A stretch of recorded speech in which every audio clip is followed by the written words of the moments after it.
Bonsoir, bienvenue sur la Libre Antenne, comme tous les soirs, 21h minuit sur metatv.org. C'est la saison 2. Ce soir, on est avec Noémia Grohan. Bonsoir Noémia. Bonsoir. Donc bonsoir à tous les métanautes également connectés à l'ISBAC, Palestine, Vida, Secret Connexion, Chaosphère, l'Ardéchois, Noël, Eurasien, Rousseau, Frisky, Gendru, Cyr, Odile, etc. Merci à vous d'être connectés. Donc hier, pas d'émission. Alors exceptionnellement, je commencerai par une nouvelle un peu particulière parce qu'on a appris que Maître d'Angléan a été arrêté à son domicile ce matin.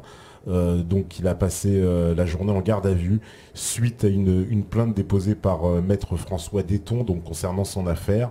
Et pour le moment, il a interdiction donc de pouvoir exercer, y compris de pouvoir approcher donc Maître Déton. Il y a une manifestation qui se déroule demain à midi. En fait, place de la République pour les avocats contre en fait la loi Macron qui elle va interdire ces juridictions populaires.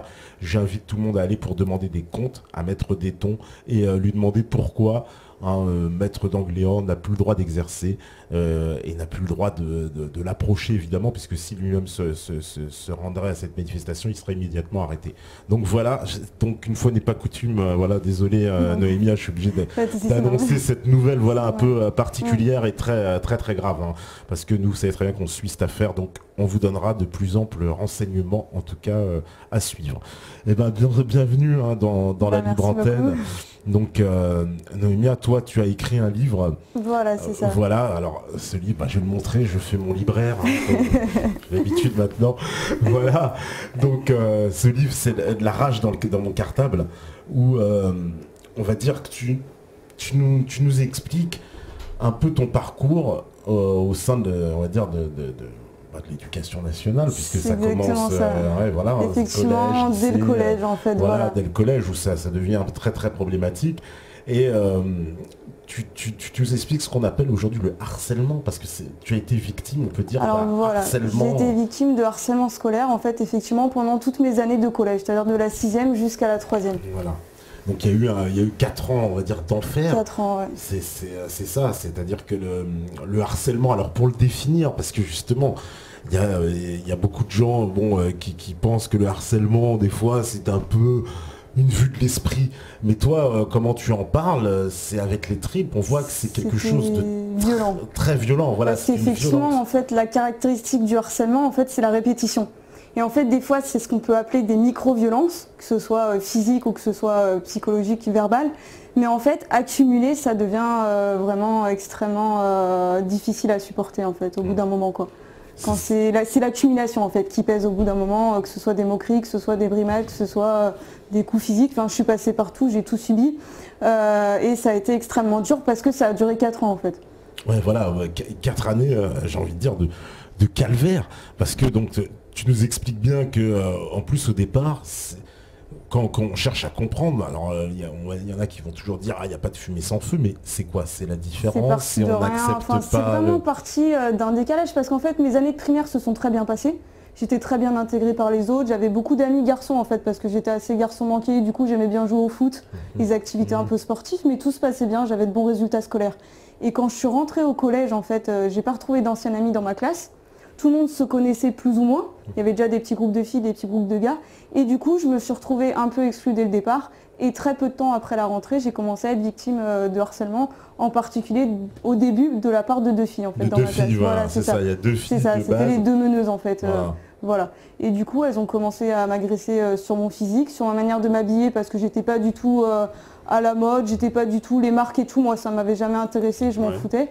Et du coup, voilà, c'est parti de là, et après, ça a pris des proportions qui sont devenues plus importantes, puisqu'après, d'autres élèves de la classe se sont mis aussi à m'agresser gratuitement, et après, même d'autres élèves de l'établissement que je connaissais même pas.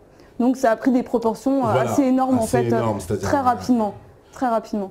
Et puis, c'est quoi? Tu avais en plus, comme tu nous l'expliques, tu avais tout le lycée contre toi. Alors, j'avais tout le collège, effectivement. Je me faisais agresser régulièrement, donc en particulier, c'est parti par ces 2 filles, mais après, c'était des rires, ça partait de rire aussi, le harcèlement souvent autour, ça rigole, donc ça encourage ce phénomène de harcèlement. Et puis après, effectivement, je recevais des moqueries de la part des autres de ma classe, et effectivement aussi de d'autres classes, des 4e, des 3e que je connaissais pas, qui venaient m'agresser dans la cour, à la cantine, complètement gratuitement, quoi. Ouais, parce que En plus, quand on lit bien que il y a une espèce de détresse solitaire, c'est qu'il n'y a personne qui, en fait, qui voit. C'est-à-dire que ça se passe aux yeux de tout le monde, personne ne dit rien. C'est ça qui est difficile, effectivement, parce que voilà, ça a commencé comme ça. Donc il y avait des faits de harcèlement qui se passaient en pleine salle de cours, à savoir, voilà, aux yeux des profs quand même. Je veux dire, voilà, je recevais des boulettes de papier avec des insultes, je me faisais taper dans la tête par arrière, des tapes dans la chaise de manière incessante. Il y avait des choses que les adultes voyaient, mais ils n'ont jamais réagi en fait. Et du coup, quand on a 11 ans et qu'on n'a jamais été confronté justement à cette violence gratuite, on a l'impression que c'est légitime puisque personne ne réagit, les autres rigolent ou ne disent rien, les adultes ne réagissent pas et du coup on se dit finalement peut-être que je le mérite, peut-être que c'est normal tout ça en fait. Alors que pas du tout, enfin je veux dire ça n'a aucune violence ne légitimise... Enfin voilà, rien ne légitimisait cette violence. Mais pourtant, moi, à ce moment-là, comme j'avais jamais été confrontée à ça, j'avais l'impression que, entre guillemets, c'était normal, quoi.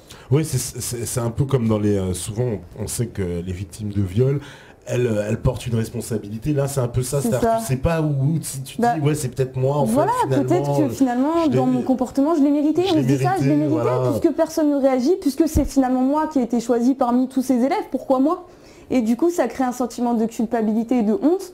Et du coup, ça fait rentrer dans un cercle vicieux où on rentre dans le silence et on se replie sur soi-même en fait, quoi. Parce qu'en plus, beaucoup de gens participent. Alors tu dis qu'il y en a une fois, il y en a un seul qui t'a défendu. C'est ça, une fois en troisième qui a dit arrêtez, c'est un être humain quand même. C'est un être humain quand même, déjà la phrase est... Enfin voilà, déjà c'est hyper hard en fait, quoi. Quand on arrive là, ouais, c'est c'est quand même super hard, quoi. Ouais, tout à fait, ouais, c'était en troisième, mais sinon... Personne n'a jamais réagi. Je peux même pas dire que j'avais des amis, puisque pendant ces 4 ans, je peux pas dire que j'ai eu d'amis. J'ai eu quelques connaissances avec qui je traînais quand même de temps en temps, notamment en 5e et en 4e. Mais sinon, c'était vraiment un sentiment de solitude qui était extrêmement difficile à supporter, quoi. Parce que même, alors tu parles beaucoup, tu parles beaucoup de ta maman. Oui, c'est vrai. Tu parles beaucoup. C'est vrai. On sent bien que tu voulais quand même lui faire passer des messages. Ouais. Il y avait en fait, je pense qu'il y avait des signes qui auraient pu laisser à penser qu'il y avait des choses qui n'allaient pas. Parce que par exemple, souvent, j'avais beaucoup d'absence parce que souvent je faisais semblant d'être malade. En fait, je disais que j'avais mal au ventre, mal à la tête, justement pour pas aller au collège. Donc ça me permettait d'éviter 2-3 jours le collège. Et du coup, je me ressourçais pour ensuite réattaquer, être sur la défensive. Également, j'avais des résultats scolaires qui sont passés d'une moyenne de 15-16 en primaire, qui sont passés à une moyenne inférieure à 10 et j'avais toujours avertissement au travail, j'étais en échec scolaire. Et du coup, ça, c'est des signes qui auraient pu normalement alerter et faire comprendre qu'il y avait quelque chose qui n'allait pas, quoi, je pense. C'est-à-dire qu'elle n'a pas voulu voir, tu penses je pense qu'en fait, parce que du coup, avec le recul, maintenant après, j'en ai parlé avec elle, la première chose, c'est qu'elle n'aurait jamais imaginé qu'il puisse se passer ça dans un établissement scolaire, en fait. Que je puisse vivre ça sans en parler, c'est-à-dire parce que pendant 4 ans, j'ai vécu ça en encaissant, mais j'en ai jamais parlé parce que justement, ce sentiment de honte et de culpabilité. Ouais. Et du coup, non, elle n'aurait jamais pu imaginer ça. Et en fait, elle se projetait elle-même quand elle était petite. Dès qu'il y avait quelque chose qui n'allait pas, elle le dénonçait en fait, elle le disait. Et du coup, elle pensait que si jamais il y avait quelque chose qui n'allait pas pour moi, j'en aurais parlé facilement sans problème en fait, voilà. Sauf que ça dépend des cas et dans quand même une grande majorité des cas, les victimes s'enferment dans le silence et n'en parlent pas, quoi. Oui, c'est la majorité, c'est plutôt la réaction que tu as eue. La réaction de s'enfermer dans le silence, de ne pas en parler parce qu'en plus... C'est vrai qu'à un moment, justement, alors dans le livre, justement, t'en parles, c'est-à-dire que tu mets la chose, puisque vous êtes convoqués apparemment, toi et ta mère, devant le CPE. C'est ça, effectivement. Alors ça, c'est assez flagrant comme ça. Des absences. C'est ça. Et là, toi, tu craques, t'expliques tout. Voilà. En fait, tu mets tout sur la table, mais... mais complètement. En fait, à ce moment-là, j'étais très mal, parce que déjà, au début, je voulais pas en parler. Finalement, elle m'a titillée, j'ai fini par craquer, je suis tombée complètement en larmes, j'ai dit, voilà ce qui se passe, je suis prise pour cible depuis le début de l'année, par des élèves de ma classe, par d'autres élèves. En gros, j'en peux plus, quoi. Et ce qu'elle a fait en fait, c'est que du coup elle a convoqué ces 2 filles dans son bureau. Elle les a menacées de 2 heures de colle en fait si ça continuait. Sauf que 2 jours après, elles sont revenues en fait à la charge en me traitant de balance, en me disant que j'étais foutue. C'était pire. C'était encore pire. Et du coup, cette professionnelle en fait n'a pas assuré du tout de suivi. C'est-à-dire que elle a pas du tout, elle est jamais revenue me voir pour me dire si ça allait mieux. Elle n'est jamais revenue vers moi pour savoir si ça s'était arrangé. Et du coup, finalement, ce phénomène de harcèlement s'est répété après dans les années 5e, 4e, 3e, sans qu'après, plus personne ne se pose de questions, quoi. Ouais, voilà, c'est des airs, ça les inquiète pas outre mesure, il n'y a pas eu de suivi. Bah non. T'as pas reconvoqué une fois pour dire ah bah ça se passe mieux. Et moi j'attendais que ça parce que autant j'avais énormément de difficultés à aller vers l'adulte, parce que c'est très dur quand on est victime de pouvoir mettre des mots dessus. Autant si l'adulte était venu vers moi, je pense que j'aurais parlé parce que j'avais besoin de me décharger de tout ça. C'est dur d'encaisser toute cette injustice et toute cette incompréhension. Donc du coup c'était vraiment un besoin à ce moment-là. Alors on me demande, je vois, on me dit, est-ce que l'établissement, la responsabilité de l'établissement scolaire, est-ce qu'elle a été mise en cause? Attila qui me dit ça. Bah, dans le livre en tout cas, non, il n'y a pas eu de... Il n'y a pas eu parce que du coup pendant les 4 années, personne n'a rien su au final. Mes parents n'ont pas su la gravité que ça avait pris, ils l'ont su bien plus tard, c'est-à-dire des années après. Donc là, dans cette situation, non, l'établissement n'a pas du tout été mis en cause de quoi que ce soit parce que j'ai pas parlé, quoi, parce que j'ai gardé pour moi tout ça. Mais il y a une conscience dans l'éducation nationale de ce problème, puisque visiblement c'est... Voilà, donc ça fait à peu près 3 ans, on va dire, qu'il y a des campagnes de sensibilisation qui ont commencé à être menées. On a 20 à 30 ans de retard par rapport à d'autres pays où il y a déjà ça depuis très longtemps. Là, ce terme harcèlement scolaire n'est ressorti qu'il y a 3 ans, mais avant il n'y avait rien. Et aujourd'hui, moi je constate, parce que du coup je fais des interventions dans les établissements scolaires, je constate que dans certains établissements, il continue d'y avoir du déni et ça continue d'être complètement sous-estimé en fait par les professionnels qui continuent de fermer les yeux en fait. Ça je le vois vraiment très fortement.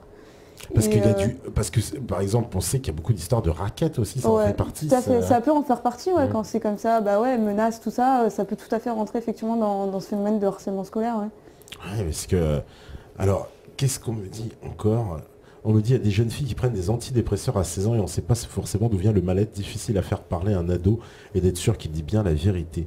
C'est très compliqué. Oui, parce qu'il y a un phénomène de mal-être absolu. Bah, toi, tu en parles dedans, tu dis des fois tu as pensé au suicide. Ah, j'ai pensé, en particulier, moi ça a été surtout sur les conséquences après en fait. C'est-à-dire sur la période, j'ai réussi à encaisser, notamment par l'écriture, parce que j'écoutais, à ce moment-là, j'ai commencé à écouter du rap en fait, parce que ça faisait écho avec la rage que j'avais à l'intérieur, donc ça m'a aidé. Et j'ai commencé moi-même à écrire des textes. Et je pense que ça, vraiment, ça a été salvateur pour moi.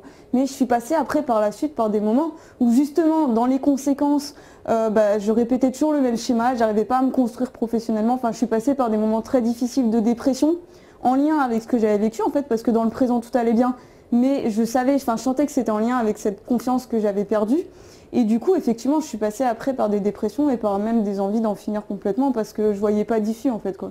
Ouais, d'ailleurs, tu tu décris bien le mécanisme de défense, on va dire, c'est que tu es passé par toutes les étapes. Tu dis au départ, je me suis passé par le silence, puis après la violence, puis après le re-silence, puis etc. En fait, tu cherchais comment sortir de là, en fait, tout simplement. Effectivement, au début, je me suis dit, ça me paraissait tellement... j'avais jamais été victime de ça, moi. Donc du coup, ça me paraissait tellement incroyable que je me suis dit, je vais ignorer et puis je vais faire comme si ça me passe au-dessus. Et qu'ils vont finir par lâcher l'affaire, par se lasser. Tout simplement, moi j'étais persuadée de ça. Et c'est pas ce qui s'est passé. Du coup, effectivement, j'ai changé de stratégie. Je me suis dit, ça marche pas le silence, je vais commencer à répondre. Je vais montrer que j'ai du caractère et que je me laisse pas faire. Sauf qu'en fait, ça n'a pas été efficace non plus parce qu'ils réutilisaient ce que je pouvais dire. Mes paroles en fait pour m'humilier encore davantage. Ils s'en servaient de ce que je pouvais répondre pour répéter d'un air bête ce que je disais et du coup ça n'a pas été concluant non plus et du coup en fait je me suis rendu compte que quel que soit le comportement que je pouvais avoir, la même situation se répétait, je continuais d'être victime de ce phénomène de harcèlement et du coup à ce moment-là je me suis complètement repliée sur moi-même et je me suis créé une sorte de bulle en fait, en gros pour essayer de survivre en fait simplement. C'est ça un peu comme ce témoignage souvent d'enfants qui subissent comme ça des traumatismes et qui disent ils se décalent de la réalité, quoi. Ils veulent vivre. Oui, j'avais vraiment le sentiment d'être là, mais d'être décalé, comme si j'étais pas là en fait, vraiment. Et c'est vrai que ça, c'est ce qui se passait quand j'étais justement en salle de cours, quand je subissais ces brimades et tous ces insultes, ces coups en pleine salle de cours. J'avais pris l'habitude justement de m'évader, c'est-à-dire par la pensée, je m'évadais et c'est vrai que je partais dans mes pensées et j'étais complètement pas là. Et du coup, forcément, ça avait un impact sur mes résultats scolaires parce que j'étais pas concentrée et j'avais pas du tout la tête à travailler, même quand je rentrais chez moi en fait.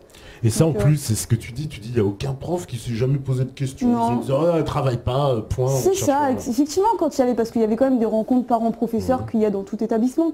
Mais effectivement, à aucun moment, les professeurs faisaient des constats, c'est-à-dire disaient à ma mère, votre fille est très réservée, votre fille ne parle pas en classe, on ne comprend pas pourquoi, votre fille est souvent absente. Mais il n'y a jamais eu de cause à effet, c'est-à-dire qu'ils n'ont jamais cherché à comprendre pourquoi pourquoi est-ce que, voilà, il y a forcément une raison en fait, il y a souvent, il y a tout le temps une raison, un état comme ça.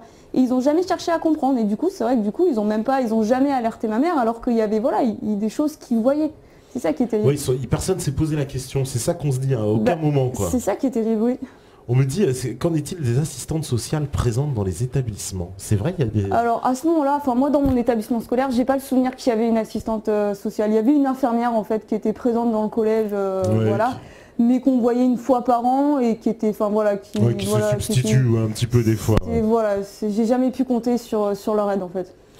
Alors, on me dit, bonsoir, j'ai moi-même été une année de primaire, le souffre-douleur de ma classe, cette année m'a endurci à un tel point que je suis devenu moi-même un bourreau avec les autres durant le reste de ma scolarité, au point que les gens ne se rendent pas compte à quel point ce genre de choses affecte profondément la psychologie d'un enfant. C'est Mantas qui nous dit ça. Toi, tu nous le dis bien aussi, hein. Tu nous dis que ça t'a affecté. Mais complètement, sur le long terme. Sur le long terme, c'est pas anodin, quoi. C'est quelque chose qui marque. Tout à fait. Effectivement, ce schéma d'être harcelé et après ensuite de passer harceleur est un schéma en fait qui est assez classique. C'est assez classique. C'était tout à fait classique dans les témoignages que je peux avoir, etc. Parce que du coup, passer d'un rôle à l'autre, entre guillemets, ça permet de sortir du rôle de harcelé, on devient harceleur, mais justement pour en sortir en fait, c'est-à-dire pour juste arriver à survivre, et c'est très classique en fait comme situation. Ouais. Alors on me dit rien de plus cruel que les gosses à cet âge-là, oui, ça c'est vrai, c'est ce qu'on se disait un peu avant, qu'il y a une forme de cruauté un peu, c'est vrai, chez les enfants, mais les adultes, ce qui est étonnant, c'est la passivité, quoi. On laisse faire, on trouve que c'est anodin, quoi. Moi, je trouve que c'est ça qui est terrible, en fait, c'est-à-dire qu'effectivement, qu'il n'y ait pas de prise de conscience par rapport à ça. Et en fait, justement, moi, je suis en lien aujourd'hui avec une association de parents d'élèves sur la ville où il y avait mon collège, en fait, ils aimeraient me faire intervenir dans ce collège où j'étais moi-même élève il y a une dizaine d'années. Et il y a toujours, c'est plus du tout les mêmes personnes qui y travaillent, en fait c'est un principal différent et tout. Et quand elle leur a parlé du fait que je puisse intervenir dans l'établissement, leur visage a complètement changé. Et ils sont pas du tout d'accord, même limite, ils veulent limite pas me rencontrer en fait quoi. Non, c'est dingue, c'est dingue. Et parce qu'ils disent, oh mais elle va venir régler ses comptes, oh c'est terrible, non c'est vraiment terrible en fait, ça, moi ça m'a, elle va venir régler ses comptes. Ah mais c'est incroyable, et du coup, ça pose question, franchement ça pose question par rapport au comportement, de se dire ce type parce qu'il continue d'y avoir des faits de harcèlement dans ce collège, avérés, puisque je suis en lien avec des parents d'élèves dont les enfants ont été victimes. Et il continue de fermer les yeux et au lieu de se dire écoutez, on est passé à côté de ça, maintenant on veut justement que ça change, donc on va la faire intervenir pour que justement faire de la prévention, etc. Mais c'est pas du tout l'attitude, ils ont peur, ils veulent pas faire de vagues. C'est quoi? C'est qu'ils veulent pas, c'est un peu quoi? Ils veulent pas salir la réputation de l'éducation nationale? Il y a beaucoup de ça. Et je vois beaucoup d'établissements comme ça qui ne veulent pas forcément faire venir d'intervenants dans leur établissement, parce qu'en fait, faire venir quelqu'un qui parle du harcèlement, ça veut dire concevoir que peut-être dans mon établissement il y a du harcèlement. Voilà. Il y a du harcèlement. Et ça, tout le monde n'est pas capable de l'admettre, et parce que ils veulent pas faire de vagues. C'est vraiment quelque chose de justement purement sur l'apparence en fait. Faut pas faire de vagues, non, dans mon établissement tout va bien. Alors que non, il y a 10% de jeunes qui sont victimes de harcèlement, que ce soit à n'importe quel, il n'y a pas de stigmatisation, que ce soit en ZEC, que ce soit en milieu de campagne profonde, les faits sont là. Oui, parce que c'est basé sur c'est quoi cette sur la différence, voilà, c'est la ça. Simple différence, le fait de ne pas ressembler à quelqu'un d'autre. On peut même pas dire qu'il y a de profil type en fait, parce qu'on peut pas vraiment définir de profil type de victime. Mais effectivement, c'est basé sur la différence. Et ça touche des choses tellement futiles, quoi. Ça peut toucher une couleur de cheveux. Je veux dire, il y a un an et demi, un jeune Mathéo qui avait 13 ans qui s'est suicidé. Il était victime de harcèlement au collège et de cyberharcèlement. Parce que simplement, il avait les cheveux de couleur rousse, quoi. C'est terrible, ça va tellement loin. C'est dramatique. C'est dramatique. Pour des simples cheveux, effectivement, ça peut mal finir. C'est terrible. Alors on me dit, mais que font les pions? C'est vrai que les surveillants sont particulièrement absents, parce que eux, ils te voyaient bien. En fait, le truc, c'est qu'en fait, j'étais effectivement dans un gros établissement scolaire qui pouvait accueillir jusqu'à 1000 élèves. Et en fait, on était en surnombre. Il y avait au moins 250 ou 300 élèves de trop. Et du coup, il y avait des recoins dans la cour. Il y avait plein d'endroits en fait où il y avait peut-être 2 surveillants. Ils ne pouvaient pas tout voir en fait. Ils ne pouvaient pas tout voir. Donc ça, c'est la première chose. Et après, il y en a plein qui voyaient des choses, mais qui sont jamais intervenus en fait, quoi. Ouais, c'est ça, c'est leur passivité qui est particulièrement étonnante. Oui. Alors, on me dit quel échec l'école, qu'est-ce qui se passe avec l'école en France, pourquoi autant catastrophique? Quelle est la principale raison d'un tel échec selon vous? C'est vrai, pourquoi il y a un échec comme ça de l'institution à régler des problèmes qui nous paraissent quand même essentiels, comme parce que là ça fait un peu partie quand même du développement des enfants, au même titre que l'éducation des matières qui est enseignée.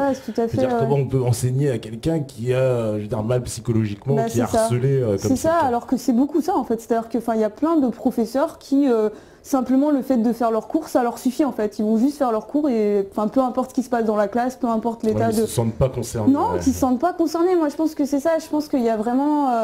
il y a des personnes dans l'éducation nationale qui ne sont pas à leur place en fait. Pour moi, vraiment qui n'ont pas cette humanité, qui n'ont pas cette vigilance par rapport justement aux jeunes, etc. Et du coup... forcément ça pose problème quoi, parce que quand on travaille justement auprès de la jeunesse, auprès des jeunes, il faut avoir des qualités d'empathie, de pouvoir se dire voilà, je suis là pour que le jeune il puisse avancer, il puisse se construire. Or c'est pas toujours le cas quoi. Voilà, j'ai rencontré des gens qui étaient exceptionnels et qui mènent des projets vraiment formidables dans des établissements scolaires avec des semaines sur le respect. Il n'y a pas longtemps je suis allée dans un établissement dans le Var. Ils mettent des super projets qui vraiment mettent des valeurs et tout dans les établissements. Mais voilà, c'est pas tous quoi. C'est vraiment une question de personnes. Il y a des personnes qui ont vraiment des valeurs et qui veulent les transmettre, qui font du bon boulot. Et il y en a d'autres qui se contentent de peu en fait. Ouais, alors Jeanne me dit, je pense que l'école nous forge à la société libérale, la loi de la jungle, la loi du plus fort, et le plus faible se fait écraser. C'est ça. C'est vrai qu'il y a l'école ramène la compétition et en plus, parce que ce que tu nous décris en plus dans cet univers finalement, c'est somme toute banal presque, non? C'est pas presque ça qui est tristement, qui est le plus triste. Tristement banal, exactement.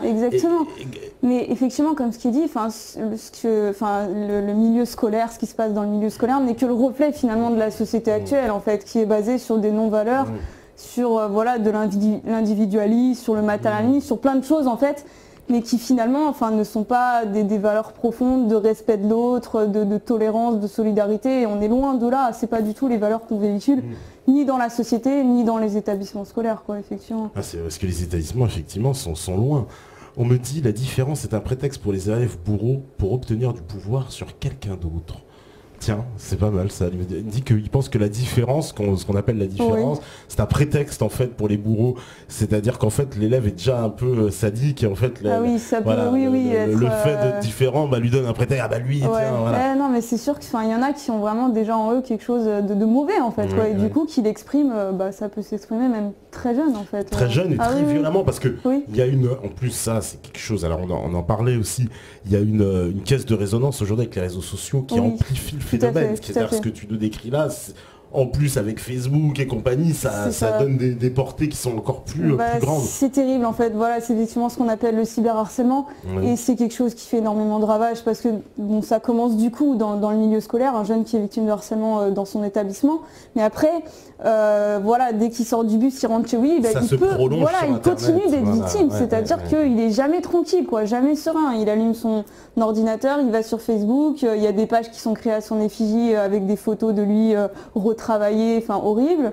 Il allume son téléphone portable, il regarde ses SMS, il y a des trucs horribles aussi, va te pendre, tu mérites pas de vivre, t'es moche, des trucs horribles aussi. Et c'est vrai que ça a causé beaucoup de suicides de jeunes, d'adolescents, de préadolescents ces dernières années, c'est terrible. Oui, parce qu'on a vu beaucoup qu'il y a après des campagnes comme ça sur les réseaux sociaux, n'hésite pas à se suicider parce que c'est violence. C'est violent et puis c'est tellement facile derrière ton écran de balancer des insanités, des insultes, tout ça.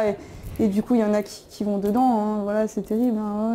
On me dit, alors, l'effet de groupe rend aussi moins conscient de l'importance des attaques. Ça, c'est vrai.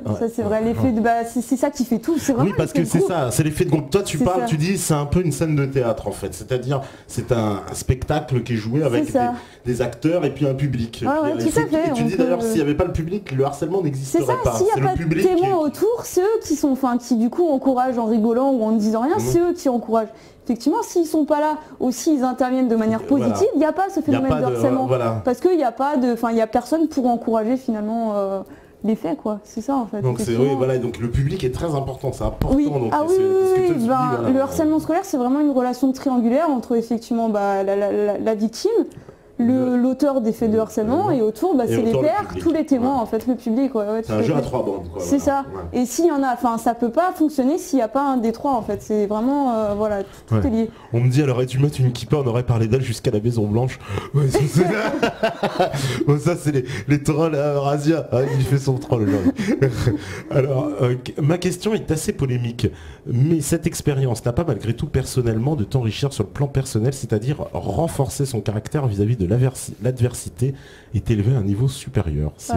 Complètement, c'est une très bonne question, mais complètement, complètement. Enfin, je veux dire, si je serais pas passée par cette épreuve pendant les 4 années, je serais pas celle que je suis aujourd'hui, et voilà, c'est clair. Enfin, de ce point de vue-là, c'est vrai que de quelque chose de très très négatif, j'ai réussi en tombant au plus bas et en rebondissant à faire quelque chose de positif et justement en faire une sorte de combat personnel, et voilà, de pouvoir justement parler de ça, dénoncer et dire tout ce qui ne va pas, voilà, pointer du doigt. Mais c'est vrai que du coup, oui, ça m'a effectivement complètement changé. Et aujourd'hui, je peux dire changer dans le bon sens du terme, puisque ça, voilà, au niveau de ma personnalité, maintenant j'ai confiance en moi, maintenant j'ose dire, enfin voilà, une fois qu'on a ouvert la bouche, après on peut plus la fermer, quoi. Et du coup, effectivement, enfin c'est sûr que là, je peux dire aujourd'hui, oui, il y a eu un aspect positif dans tout ça, quoi. Ouais, bien sûr, il faut tirer un enseignement positif, comme dit le Dalai Lama, même dans un mal. C'est ça. On me dit, le phénomène décrit est une conséquence de la politique de l'enfant roi et de l'individualisme libertaire. Je m'explique, au cours de l'histoire, l'enfant était considéré selon des statuts plus ou moins élevés sur le roi social. À une époque, 17e je crois, l'enfant était simplement considéré comme un petit animal, rien de plus, du fait qu'il était dénué de sens social. C'est au travers de l'éducation et de la maîtrise des règles sociales, l'inverse des valeurs de l'individu vendées de nos jours, que ce petit animal accède au statut d'homme. De ce fait, dans un environnement où tout est permis, où les sanctions n'existent pas, on forge des individus dénués d'empathie, limite sociopathes. Ouais, c'est voilà la réaction, ça c'est Aliens qui nous dit ça. Non mais effectivement, je pense qu'effectivement ce truc d'empathie, en fait, c'est ça qui fait tout, c'est-à-dire, enfin souvent justement, même... Il manque d'empathie les enfants, parce que lui il a l'air de dire, et bon je suis plutôt assez d'accord en plus avec ce qu'il dit, puisqu'on est un peu dans la politique de l'enfant roi. Oui. Et est-ce que cette politique de l'enfant roi, il dit finalement on est en train d'élever des sociopathes, quoi, qui ne pensent qu'à eux-mêmes, qui n'ont plus de... Vraiment dans une optique d'individualisme basé complètement sur l'apparence et sur tout, enfin vraiment, truc vraiment... Ouais, tout à fait, je suis complètement d'accord. Effectivement, je pense que c'est ce manque d'empathie qui est de moins en moins véhiculé, en fait, enfin voilà, qui fait que ce phénomène peut apparaître. Et effectivement, les auteurs de faits de harcèlement, la caractéristique souvent, c'est qu'ils n'ont pas d'empathie, ils sont pas capables de se mettre à la place de l'autre, et du coup, c'est pour ça que ça peut aller aussi loin, en fait, parce que eux, ça leur fait rien. C'est-à-dire eux, enfin, je veux dire, eux, ceux qui sont auteurs de faits de harcèlement comme ça, ils s'en rappellent même pas, en fait, de ce qu'ils ont fait. C'est-à-dire la victime, elle vit avec ça, toute sa vie, elle gardera une trace. Même si elle s'en sort, elle gardera quand même une trace qui peut des fois ressortir. Et l'auteur de ces faits de harcèlement, ça lui passe au-dessus, il s'en rappelle même pas, en fait. C'est ça qui est terrible. On me dit aux États-Unis, le phénomène de bullying semble beaucoup plus médiatisé et pris en compte qu'en France, ou est-ce juste une impression? Alors, rappelons ce que c'est le bullying. Oui, c'est le harcèlement, effectivement, c'est la traduction du harcèlement scolaire, en fait. Ouais. Et oui, c'est sûr que c'est beaucoup plus pris en considération qu'ici, quoi, parce qu'ils ont, voilà, comme je disais, des années d'avance. Comme au Canada aussi, en Finlande, c'est un grand modèle aussi par rapport à ça, où ils ont des taux de harcèlement qui sont très bas parce qu'ils ont mis en place des actions. Effectivement, aux États-Unis, voilà, il y a beaucoup de campagnes de sensibilisation, il y a des semaines entières de prévention qui sont organisées dans les établissements scolaires.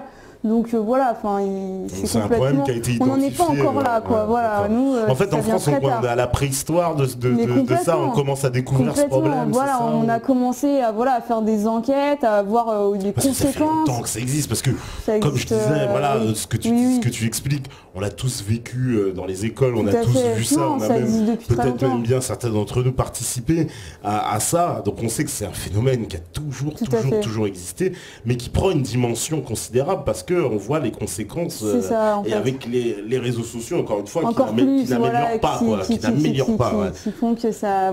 ça continue tout le temps, ça s'arrête jamais. Ça n'a pas de sens, c'est ça en fait. Parce qu'au moins avant, on rentrait chez soi et puis on ne voyait plus les gens. Moi c'est sûr que quand je sortais du bus scolaire, j'avais beau vivre les pires choses pendant que j'étais au collège, pendant ma journée, je rentrais chez moi, voilà, j'avais quand même la sérénité, quoi. Voilà, moi quand je rentrais chez moi, j'étais tout sourire, parce que des fois le sourire ça permet de cacher les souffrances. Donc parce que je voulais pas en parler, donc du coup j'étais toujours tout sourire. Mais du coup, enfin voilà, je rentrais chez moi, j'étais quand même tranquille quoi. Et donc ça c'était quand même, c'était un plus parce que maintenant c'est vrai que rentrer chez toi et être harcelé de mails jusqu'à, enfin c'est terrible, c'est terrible. Alors on me dit bonsoir. Alors, bonsoir, le harcèlement est aussi dû à la faiblesse de certains jeunes qui n'arrivent pas à s'affirmer en classe. Il faudrait que ces enfants pratiquent une activité cérébrale ou sportive afin de leur permettre de se défendre par eux-mêmes. C'est Black Swing. Tu penses que il n'y a pas aussi ce côté-là, que peut-être d'être trop introverti, de ne pas voir qu'il faudrait pousser, c'est sûr. Parce que toi, tu parles du sport en plus, hein, t'en parles beaucoup. Voilà, moi je m'étais inscrit au foot et en fait, ce qui s'est passé, c'est que ça se passait très bien. J'étais la seule fille en fait de l'équipe de foot, mais bon, j'avais été acceptée par les autres la première séance. Et en fait, ce qui s'est passé, c'est que le lendemain, quand je suis retournée au collège, les garçons ont parlé un peu, dit que je m'étais inscrite au foot et tout. Les filles de ma classe, les deux meneuses l'ont su. Et après, en fait, elles ont balancé des rumeurs sur moi justement aux garçons. Et quand je suis revenue la deuxième séance, c'était plus du tout pareil en fait. C'est-à-dire qu'ils me regardaient, ils m'ont exclue en fait aussi, voilà. Et du coup, bon après, j'ai pas voulu refaire d'autres activités parce que j'avais peur que ce soit pareil. J'avais pas envie de retomber dans d'autres situations. C'était extrascolaire, je voulais être tranquille quoi. Et mais effectivement, en fait, le truc dans ce phénomène de harcèlement, c'est que si on ne répond pas à la première attaque, ça continue. Mais si on a le répondant, quand par exemple on se fait au tout début, quand on commence à se faire harceler, si on a du répondant directement, ça peut permettre de stopper directement en fait ce phénomène de C'est ça, il faut se faire respecter. C'est ça. C'est-à-dire marquer le coup. Et si on ne marque pas le coup, en fait, ils voient qu'il y a une faille, qu'il y a une fragilité en fait qui fait que tu réponds pas. Et là, ils vont ils s'engouffrent. Et là, c'est terrible, quoi. C'est terrible parce qu'après, on rentre dans un cercle vicieux et c'est vraiment extrêmement difficile d'en sortir, quoi. Ouais. Alors, on me dit, vu les nombres de gamins qui traumatisent leurs camarades, ça m'étonnerait que ce soit des enfants battus. C'est un jeu, mais il n'y a aucune barrière. C'est pour ça que ça dégénère. C'est Poupetto. Je sais pas le blaze. C'est vrai que c'est un peu comme un jeu. C'est un peu... en fait, il y a une méchanceté vraiment dans les actes, mais pas de conscience. Donc pour eux, on est au niveau du jeu. C'est pour rire. Si on demande, souvent, je suis en lien, du coup, je fais des interventions en établissement scolaire, et les professionnels me disent, ils me disent c'est pour rire, quoi. On faisait ça, on s'amusait, mais ils voient pas du tout la gravité, en fait, des même ceux qui rigolent, on rigole, quoi. C'est ça, mais c'est rien, on se marre, c'est pour jouer, un truc comme ça, en fait. Alors que non, la gravité, elle est là, quoi, effectivement. Mais ils n'ont pas conscience, quoi. Ils n'ont pas du tout conscience de l'impact, en fait, du poids des mots. Ouais, le poids des mots. C'est ça que moi je trouve, c'est vraiment ça qui est fort, c'est vraiment le poids des mots. Violence verbale, on va le dire aussi, violence physique, parce Tout que c'est les deux qui sont mêlés, parce que ça, c'est quoi aussi, c'est par étapes, ça commence verbal, puis après physique. En ce qui me concerne, en fait, ça a commencé par justement, effectivement, du harcèlement verbal psychologique. Mais finalement, c'est ça qui m'a laissé le plus de traces après dans la vie et dans ma construction personnelle, en fait. Mais j'ai été victime aussi un peu de harcèlement physique, notamment en cours de PS, dans les vestiaires où là ça se déchaînait un peu, et également sur les terrains de sport où on me faisait des croche-pieds, là c'était plus physique, et dans le bus scolaire en fait, je me faisais taper dans le bus scolaire par l'arrière jusqu'à ce que je craque, c'était assez terrible, quoi. C'était vraiment des moments qui restent gravés négativement en moi, quoi. Et effectivement, c'est terrible. T'as jamais eu envie, je sais pas, d'en attraper une et puis lui éclater la tête contre le mur? Non mais bon, je vous incite pas à faire ça, mais bon, ça donne envie quand même. Forcément, parce qu'on peut pas, au bout d'un moment, on sent qu'on peut péter les plombs au bout d'un moment, parce que c'est trop. Et effectivement, moi, j'imaginais plein de scénarios en fait dans ma tête. J'avais la capacité de me dire, bon maintenant j'en ai marre, je vais me rebeller et je vais péter mon câble, quoi, parce que ça peut pas durer. Mais en fait, j'avais tellement j'avais été éduquée à des valeurs en fait dans ma famille, j'avais tellement pas de violence en moi, j'étais pas capable de faire mal à l'autre en fait. Et du coup, j'ai jamais été capable pendant les 4 années de harcèlement de retourner ma violence physiquement ou verbalement aux autres en fait.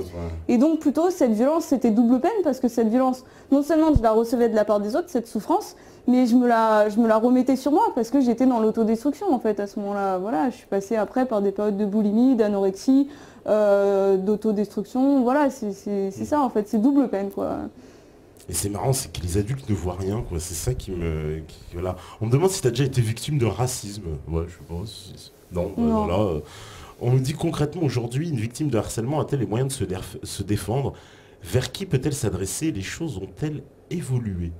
Alors, on va dire que depuis justement 3 ans, la campagne sur le harcèlement, il y a un numéro vert qui a été mis en place, en fait, spécial harcèlement scolaire. C'est-à-dire que si un élève ou voilà, un parent qui va avoir besoin de parler d'une situation peut contacter ce numéro et être en lien avec justement, il y a un référent harcèlement scolaire dans chaque académie en fait. Être en lien avec ce référent qui lui ensuite peut intervenir dans l'établissement pour faire cesser une situation en fait. Donc ça c'est une des grosses, on va dire, nouveautés de cette dernière année en fait. Ça a été mis en place très récemment. Mais il faut tomber sur la bonne personne en fait. C'est-à-dire que moi j'ai des parents qui m'ont contacté pour me dire que leur fils ou leur fille était victime de harcèlement à l'école ou au collège, qu'ils ont contacté ce numéro et qu'ils n'ont pas eu le sentiment d'avoir été compris, écoutés comme il fallait. Et après il y en a d'autres qui me disent oui j'ai contacté ce numéro et ça m'a permis de rétablir la situation. Donc ça c'est vraiment aussi une question de personne en fait. Sur qui on tombe un peu. Ouais. C'est ça exactement. Alors qu'est-ce qu'on me dit ? Pour ma part, c'était une prof de maths en 6e qui s'est amusée à m'appeler Mohamed toute l'année alors que ce n'est pas mon prénom. J'étais le seul d'origine étrangère dans la classe, c'était en 1989. Je l'ai rencontrée 10 ans plus tard et je lui ai rappelé les faits. Elle s'est excusée. Opossum qui dit ça. D'ailleurs, ça c'est marrant puisque ça se rapproche aussi un peu de ton histoire aussi, puisque toi aussi, les victimes se sont excusées. C'est ça, tout à fait. Tout à fait. Donc il y a un regret, en fait, c'est marrant qu'il raconte son histoire et que ça se rejoigne avec la tienne, c'est-à-dire il y a à la fin les harceleurs en fait qui se rendent compte quand même de ce qu'ils ont fait. C'est ça qui est assez étonnant. Alors sur le coup, autant on leur trouve peu d'empathie et aucune prise de conscience, voilà, mais 10 ans après, moi c'est vrai que c'était pareil en fait, à peu près 10 ans après, effectivement j'ai été en lien via Facebook avec une de mes anciennes harceleuses de 6e, une des meneuses. Et effectivement, alors j'ai fait moi la démarche de pardonner en fait, et elle s'est excusée et m'a expliqué que c'était complètement stupide, qu'elle regrettait de m'avoir fait subir tout ça pendant un an. Voilà, c'est vrai que...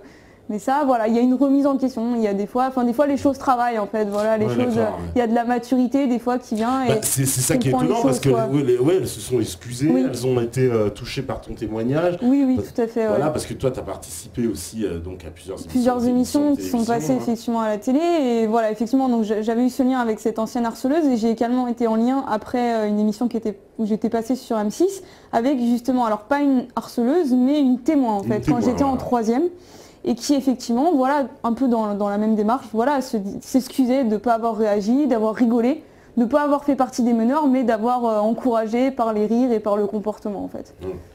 Voilà, au moins.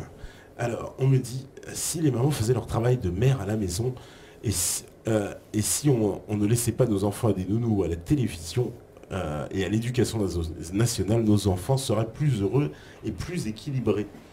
Parce que tu penses qu'il y a une démission un peu aussi des parents, parce que bon, toi ta maman, à la fin tu lui fais des dédicaces, mais t'es pas tendre quand même dans le début du livre avec elle. Tu dis oui maman t'as rien vu. C'est vrai, mais c'est une réalité, mais en fait une réalité qui après avec le recul, je comprends en fait, parce qu'effectivement voilà, déjà à la maison je laissais rien transparaître en fait, donc j'avais un comportement tout à fait normal. Quand je retrouve les photos de quand j'avais entre 11 et 15 ans, j'ai toujours le sourire. Et on ne voit pas apparaître la moindre souffrance, c'est fort quand même, je laissais vraiment rien apparaître. Et voilà, et en fait, vraiment, elle ne pouvait pas s'imaginer qu'il puisse se passer ça dans un établissement scolaire et que ça puisse aller aussi loin, et surtout que j'en parle pas en fait, quoi. Parce qu'en plus, ma mère elle-même fait partie de l'éducation nationale et directrice d'une école, et elle très attentive à ce qu'entre ses élèves, il n'y ait pas de brimade, il n'y ait pas, qu'il y ait des valeurs en fait. Et elle ne s'est pas rendue compte que sa propre fille avait vécu ça. Mais des fois, c'est plus facile de voir à l'intérieur que dans sa propre famille. C'est le fameux adage cordonnier plus mal chaussé. Mais c'est ça. Mais c'est une réalité qui voilà, on voit pas forcément ce qui. Des fois, on peut avoir des œillères et puis ne pas forcément vouloir voir aussi. C'est vrai. Il y a ça aussi. Voilà, ouais. Ce qu'on me dit, moi le seul harcèlement scolaire que j'ai subi, c'est celui de l'école lui-même, horaire quotidienne, pire que l'usine, ne jamais être en retard sans raison valable, carnet de correspondance, bulletin de notes, contrôle surprise, voilà le sadisme. L'école rentre en confrontation avec l'élève, les plus faibles, les plus marginaux, prennent des souffres-douleurs.